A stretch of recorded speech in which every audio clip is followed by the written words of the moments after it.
Hi, folks. Welcome back. Today we're talking about expectation violation theory. This theory is something that you and I are well acquainted with, as are any other human in the world, because this theory is looking at the times in which our expectations of someone's behavior, verbal or nonverbal, and when that expectation is violated. How do we respond? How do we assess the situation? What are the variables that determine how we respond? Let's jump into it. So, first, for our basic overview, our theorist here is Judy Burgoon. Judy Burgoon built this concept of expectations versus reality, starting with the original concept from Edward Hall and his theory on proxemics. But before we get into those exact details, I want you to think of the key idea of this theory, which looks at how people respond to unexpected behavior. Our theorists argue that when our expectations are violated, again, our response is going to depend on how we interpret that violation of our norms. Hint here, violation typically has a negative connotation, but when we use the word violation, we just mean a break in expectations. It can be positive. But ultimately, when these violations are happening, what is our perception of the violation and the violator, and how does that impact our responses? As mentioned previously, her theory is built on the concept of Edward Hall's proxemics, and proxemics is about the study of people's use of space. So before we get into today's version of expectation violation theory, let's take a step back into the history of this theory and ultimately the qualifying term nonverbal that was used. So as mentioned, we were originally looking at nonverbal violations of our expectation. So not what someone said, but what someone did, but specifically regarding the use of space and what happens when our perceptions of our space norms and bubbles are violated. They found that people from every culture have expectations of what is appropriate or not appropriate in terms of how space around them is being used. And ultimately, every individual has a preferred distance that they prefer people stand at. Now, what your sister might be comfortable with may be very different than what you're comfortable with. But generally speaking, while there are individual differences, most of our cultural differences that impact these norms and expectations are really shaped by our larger culture and social norms. So, for example, when you're thinking of American culture and you think of our personal bubble, most people in our culture have a pretty good idea of what that looks and feels like. So again, this is shaped by our culture and our social norms. Other cultures might have very different ideas of how they use space and what would be considered uncomfortable or not. This is also true in communities and cultures that might be more low income. In many low income countries where there is not a lot of money and not a lot of space, there might be something like the family bed where everybody sleeps together or only one room in which the whole family sleeps in. As you might imagine, this is going to have a different understanding and comfortability with people in your space bubble. Another idea here that comes from this history of this theory is the threat threshold. Our scholar argues that all of us have this sort of imaginary or invisible boundary of our space. And when someone breaches our private space, our personal bubble, it can create that fight or flight reaction and make us feel very uncomfortable. Imagine as though you are walking in a parking lot and you hear someone behind you and they're getting closer and closer, and before you know it, they are uncomfortably close. That would be an example of someone crossing your threat threshold where all of a sudden you're thinking, whoa, back up a little bit. I know I experience this at Disneyland when I'm in line and I have a comfortable space expectation, but often the people in line with me have a different expectation of where they should or should not stand. And it creates a much more awareness as we have a different perspective. Hall, our theorist whom Judy Burgoon worked with, identified 4 different space or proxemic zones. These proxemic zones can be broken down as such. We tend to have this idea of what is called intimate distance or intimate space. That is typically between 0 and 18 inches. Who do you tend to allow in your intimate space? For me, that's going to be my husband, my children, my pets. I don't even find myself personally comfortable when my mom comes in my really close space unless we're in a setting where that has to happen. For example, if she has to whisper something to me, then I'm more comfortable with it because of the context. But in general, my intimate space is very limited to certain people. Then there's personal space. Personal space is typically around 18 inches to 4 feet or so. And this is where we tend to be with our close friends when in conversation, but not necessarily people that we're comfortable in our intimate space with. Think this is someone you might sit next to on a couch or close by. 3 is our social zone. This is 4 to 10 feet or 4 to 12 feet, depending on who you ask. Think maybe you are in a classroom and you're talking to your teacher. You probably will stand at least 4 feet away. Not that you have to, and you might get closer depending on the nature of the subject that you're talking about. But if you are at a party or a gathering, most people are comfortable between a social and personal space distance.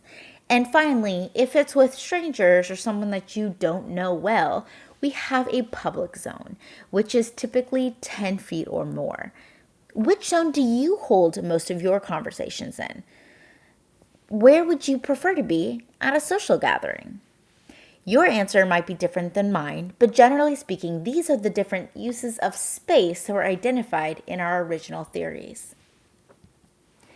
So what happens when someone violates your expectations? As we can see in this image here, someone is standing very close to another person. Is this something that you'd be comfortable with? Food for thought here is Judy Burgoon argues that there might be times when it is best to break the rules or violate some social norms or personal expectations of behavior or space. What do you think? Going back to our key words, the threat threshold idea is that individualized hypothetical boundary of intimate space that when someone crosses it, you feel much more aware or threatened potentially of them being in your intimate space when they weren't invited. Similarly is the term arousal. This is one of the core concepts of expectation violation theory. When we become aware of a violation happening, where someone's verbal or nonverbal behaviors do not line up with our expectations, we become aroused. This use of the word aroused means a heightened awareness or attention given to that particular deviation in behavior. These violations can create a level of distraction where we tend to focus more immediately on the actual violation that happened. For example, someone hugging you that you didn't expect to hug you, and also on the violator, the person who is violating your expectations. This mental alertness in examples of someone staring at you for a very long time, that mental alertness and awareness of that violation is called arousal.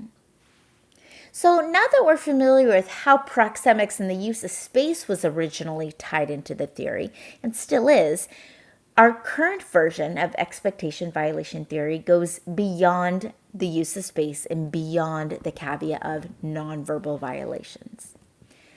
So let's look at some core assumptions of expectation violation theory. And again, not limited to nonverbals anymore. One more time. Remember, expectations drive human interaction.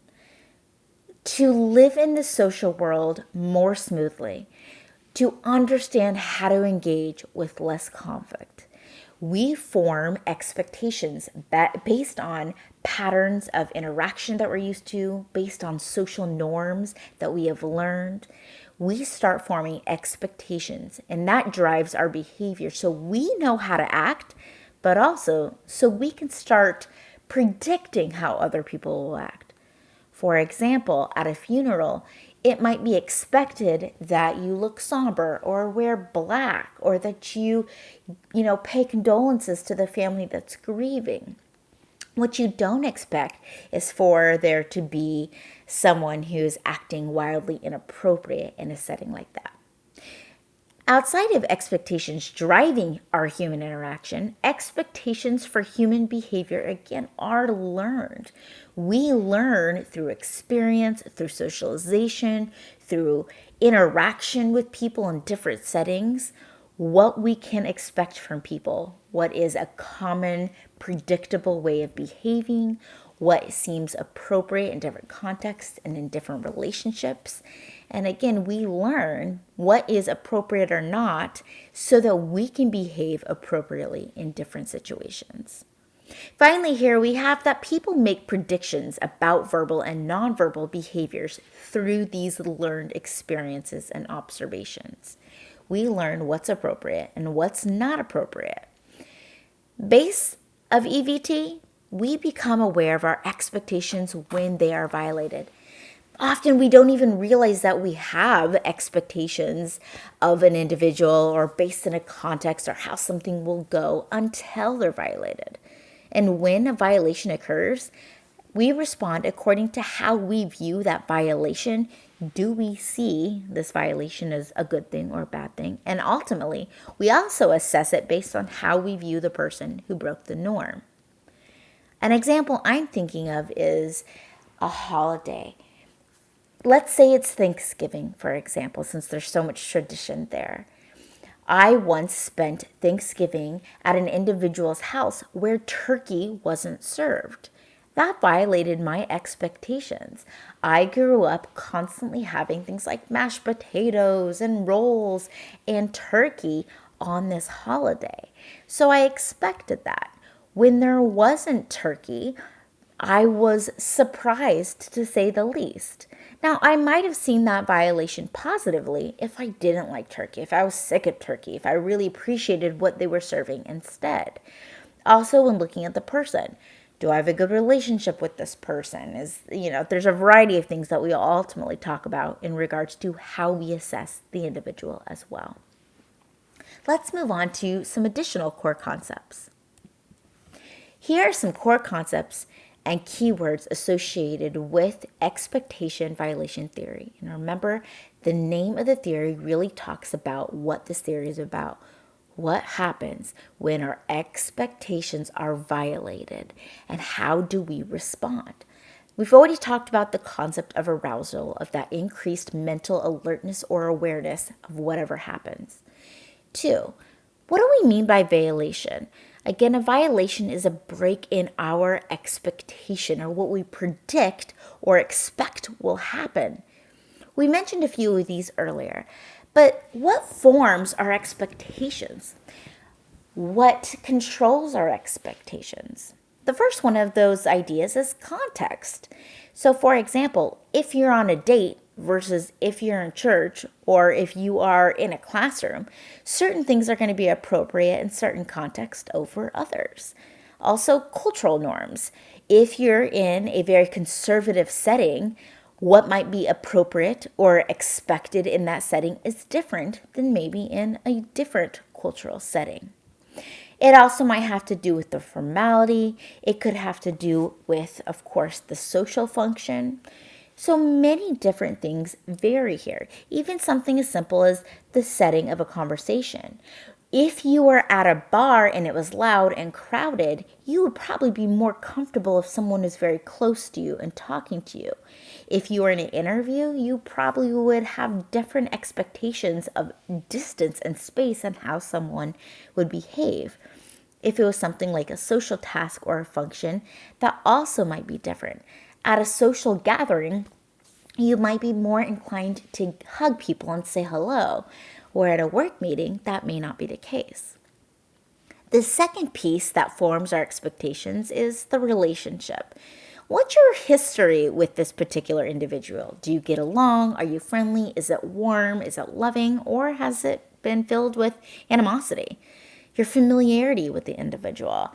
Also, things like liking and attraction. If you find this person attractive and you seem to have a great rapport, you might be more open to that expectation being violated if it's positive. We can also talk about things like power dynamics. For example, if someone holds a lot of power over you, like your boss, and they do something that you see as inappropriate in that context and in that relationship, that's going to violate those expectations you have of that individual.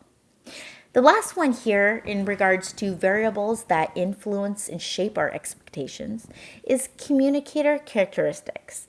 For example, if a child uses a swear word, that will probably violate your expectations for that child, or if it's a grandma versus if it's one of your close friends. The sex of the individual. This also comes into play when you are considering what your expectations are and what is going to make you feel like there's a violation. For example, if another girl gets really close to me, I'm going to feel less threatened potentially, or maybe even less uncomfortable than if a male gets very close to me. I might feel more uncomfortable based on social norms and expectations and threat potential, right? I might feel, as a small woman, more comfortable in that situation. Also, appearance. What is this person wearing? We know that we make assessments and interpretations based on what someone looks like. Do they look potentially threatening or friendly and warm? A variety of things. If you see someone potentially who looks very poor, maybe even homeless, and then they're wearing a Rolex watch, that might throw you off because you originally perceived one thing and had expectations based on that. Personality comes into play. For example, if you know someone is typically grouchy and mean and then they're really nice, that's going to be a positive violation, but it's still violating your expectations of that person. What their reputation is, what their gender. I want you to think for a minute to ratemyprofessor.com. I would imagine many of you have looked at it. And when we look at those things, we start forming expectations for what that instructor will be like based on those communicator characteristics that other people have talked about. If you have an idea that this particular professor is going to be really strict or really mean or not funny, and then they violate those expectations, it again can be perceived really positively and be welcomed, but that still can create a violation of your expectations. Now, ultimately, when a violation of our expectations for behavior, verbal or nonverbal, happen, we immediately start assessing that to try to make sense of how we feel with that particular situation. We're wanting to assess it and interpret it. This leads us to the next stage, which is violation balance. So here I want you to focus on this piece. We are looking at the actual violation, not the individual.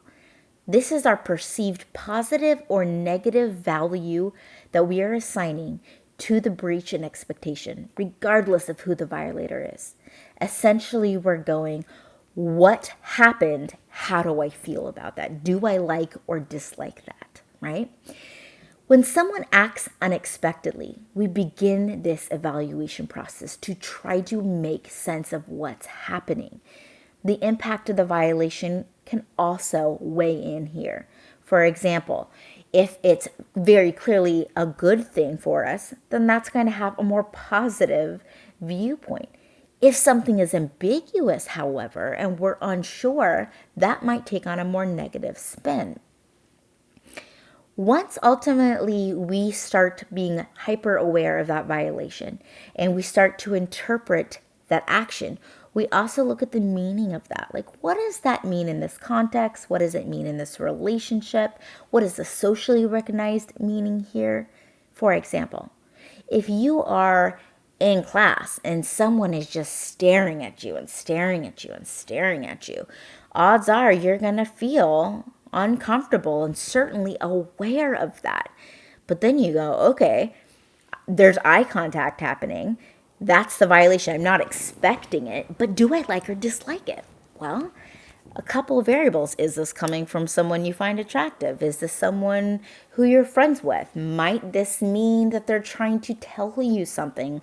Or is it coming from the creepy dude that you're really uncomfortable with? Or they're really like strange individual that is making you uncomfortable?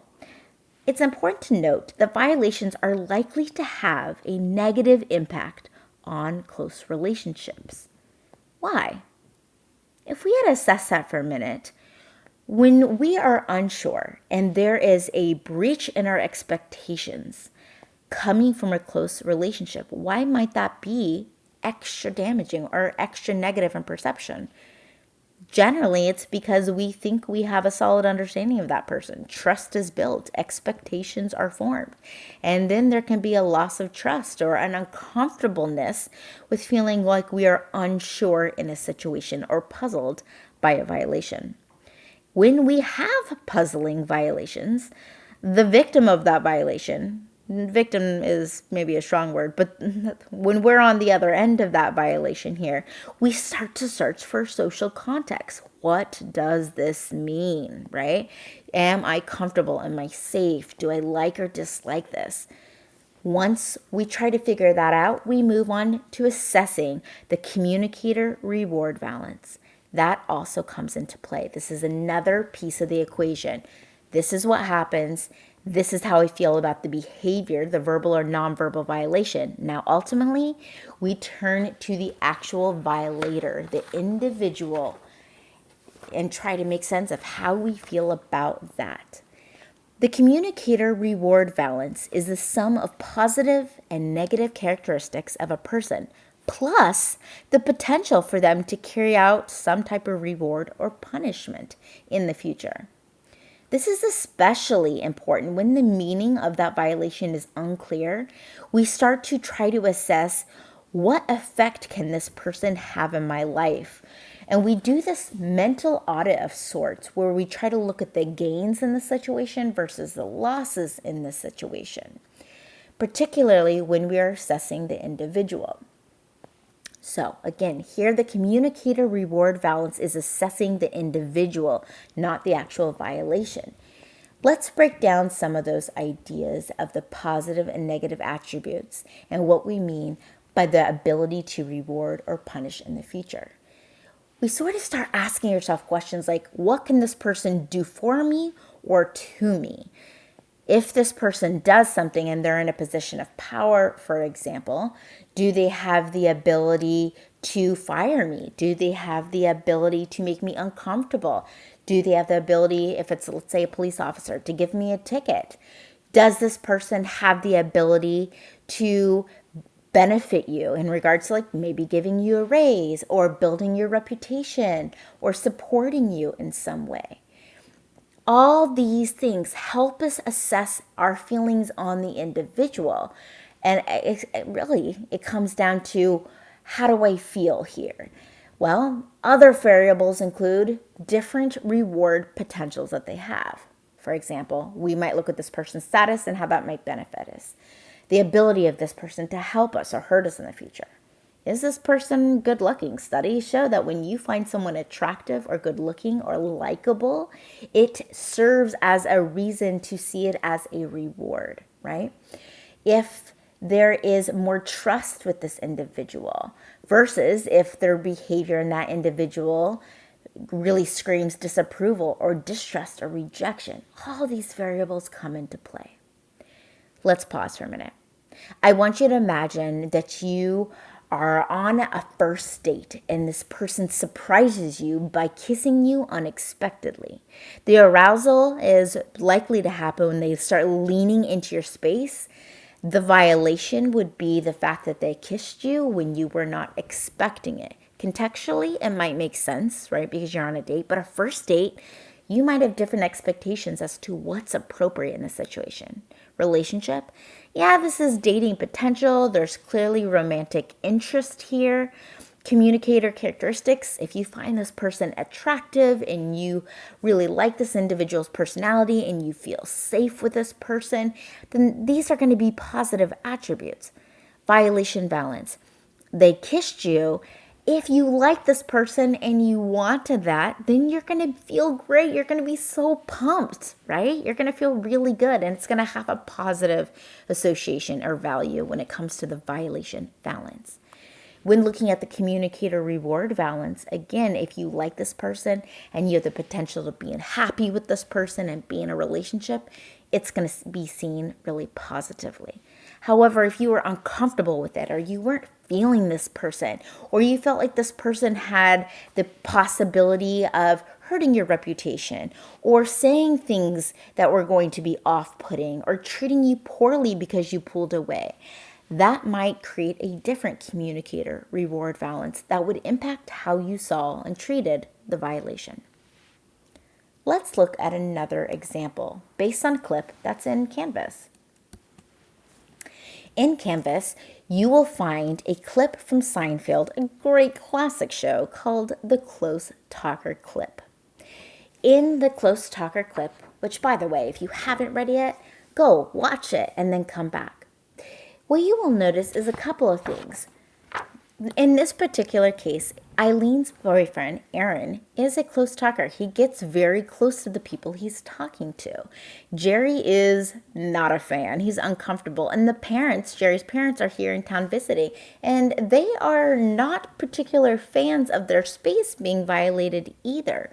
But what you can see with the violation valence in terms of positive or negative, they see him as a nice guy. They see him as being friendly. They don't feel threatened, even if uncomfortable. So it doesn't have a negative violation valence. When looking at the communicator reward, does he have the potential to be rewarding for them? Yes. The parents see this as great. He has the ability to give me a trip to the museum or to take me places I haven't had the ability to. So the potential to reward here is boosting his communicator reward valence, which again contributes to their more friendly evaluation of this, where Jerry is uncomfortable and he doesn't see any reward for this particular person, and he doesn't like them in their space. Finally, how is this useful to me? Well, when we study this stuff, we can start assessing ultimately how we form our own expectations and how that shapes our interpretations of events and people's behavior and how we feel about it. It can help us understand why we are reacting the way we do when violations happen. It helps make us more aware of other people's expectations, how they might feel when their expectations are violated, so that we can be more thoughtful in our choices. This also helps us be more aware of the unspoken social, contextual, and cultural norms that impact our interaction with people. And finally, this certainly helps us be more competent communicators and considerate in the way that we communicate and how we respond. Folks, please make sure you go watch the different examples I've provided for you and complete this week's activities and tasks. But lastly, here's the key word that you'll need to know for the quiz. The magic secret word for the quiz is onion. Don't forget, the key word is onion. It'll come into play for your quiz. Thanks, everyone.